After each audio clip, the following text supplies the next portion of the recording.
sobrang nagmumuni-muni. Meron akong energy. Kaya pala So ngayon, nandito tayo ngayon sa Coen, malapit dito sa trabaho ko. So may naisip lang ako, gusto ko lang din gawin to, no? Magkakaroon ako ng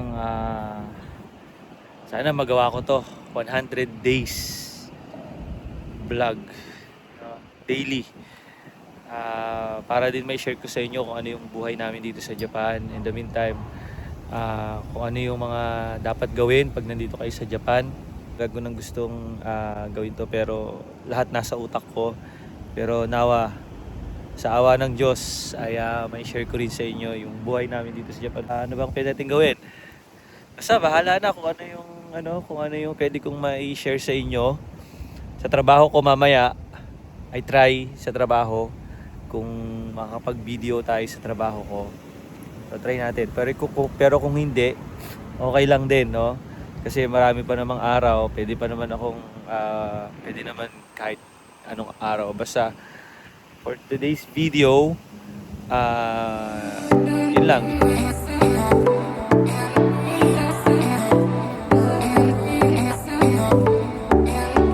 Nga palang nakikita nyo na yan ay mga sakura yan, yung mga yan. So by March magiging magpo-bloom na yan. Kaya maganda dito sa lugar na to, sa Coen na to.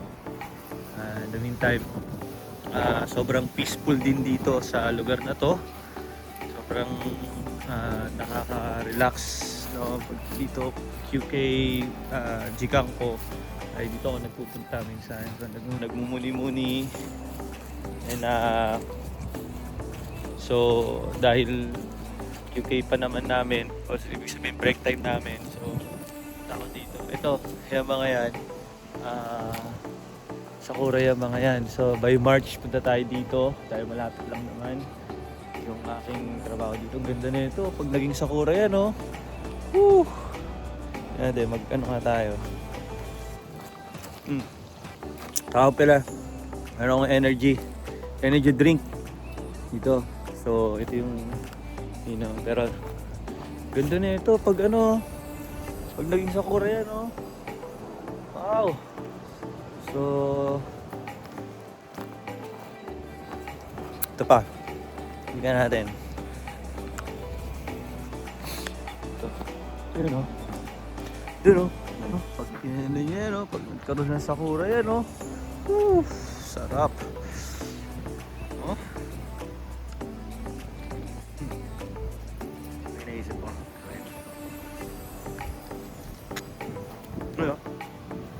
So, libot tayo ng konti dito sa Coen. Laki pa eh. So, makita natin. Pagdating ng March, yung mga yan, kaya magsasakura yan. Marami din tao dito pupunta. Let's go! So, doon din sa kabila, meron din. Doon sa kabila, laki din yung Coen. So, nga pala, tabi pala parang river, no? Ano kaya, sobrang lamig. Let's go! Woo!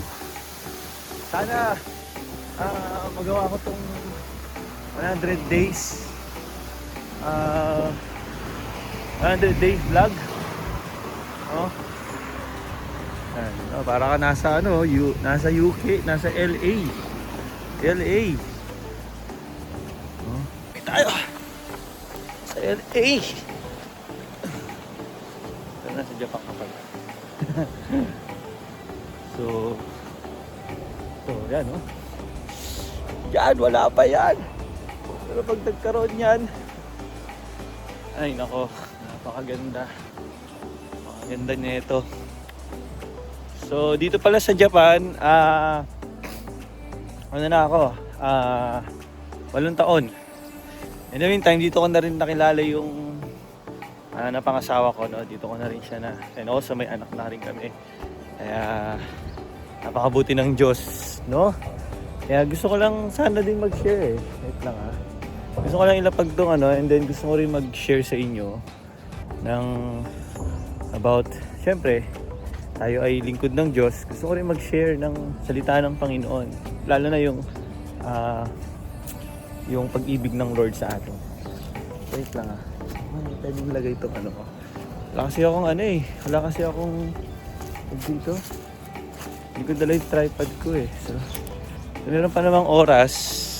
Balik ako doon sa trabaho ko ng 4:45. So, chinig ko yung oras. So, dito maganda rin Grabe. Woo! Sarap. Okay. So, kailangan may tripod Pero kung wala, okay lang. So, yun.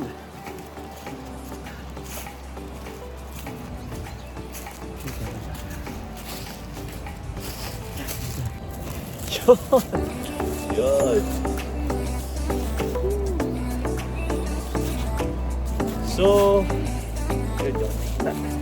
So, ayun yung tripod ko, puno. So, nabibili ko.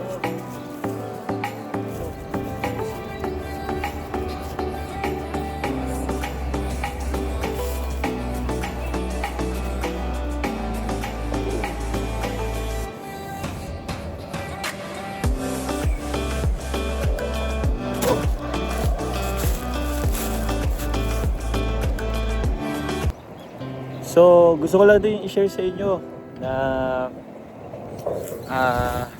bilang isang OFW, napakahalaga na meron kang relasyon sa Panginoon.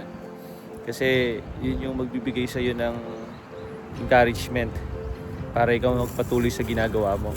Napakahalaga yun kasi lalo na tayong mga OFW, di ba? Parang nakalipad tayo. Kasi nga, lahat nabibili natin, lahat ng gusto natin nabibili natin kasi kumikita tayo ng malaki. Pero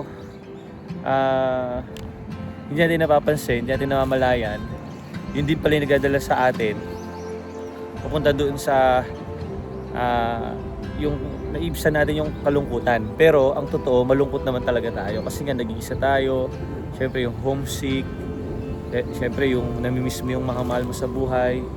Alam mo yon, ginagawa mo to para sa pamilya mo. Pero kapag meron kang relasyon sa Panginoon, andun yung yung na-appreciate mo lahat ng ginagawa ng Diyos sa'yo. Na-appreciate mo lahat ng pagpapala na binibigay sa'yo in the meantime. Yung homesick na nararamdaman mo kapag meron kang relasyon sa Panginoon. At nandun yung kapayapaan sa puso mo, di ba? Kaya sa ating mga OFW, napakahalaga na meron tayong relasyon sa Panginoon kasi ito yung magdadala sa atin, magbibigay sa atin the meantime ng kapayapaan, di ba? Kapag nagpipray tayo, nagbabasa tayo ng salita ng Panginoon. Kaya sa 8 years ko dito sa Japan, marami na ring pagsubok, maraming pinagdaanan, pero dahil sa biyaya at habag ng Lord, in the meantime, yung mga ka-churchmate ko, yung mga kasama ko sa church na nagpapalakas, nag-i-encourage sa akin para magpatuloy sa ganitong buhay bilang isang OFW. Kaya sa lahat ng mga OFW, huwag tayong mawala ng pag-asa. Sa lahat ng mga OFW na katulad ko, nagtsatsaga, nagsasakripisyo, lahat yan ay hindi mawala ng kabuluhan. And kapag meron kang relasyon sa Panginoon, lalong-lalo na yon, kahit saan ka pumunta, nandoon yung iniingatan ka ng Panginoon. Kaya mga OFW, mga kabayan, kaya congrats sa ating lahat, mga kabayan. God bless sa iyo, kabayan, dahil I'm so blessed dahil ginagawa mo yan para sa pamilya mo. God bless, see you sa next vlog ko, ha, kabayan. At itong vlog na ito ay nawa encourage ka in the meantime. Sa mga susunod na video na gagawin natin, sa mga susunod na video na gagawin ko, ay nawa mapakita ko sa iyo talaga ang buhay ng Japan. Sa lahat ng gusto mag-Japan, see you in Japan. God bless!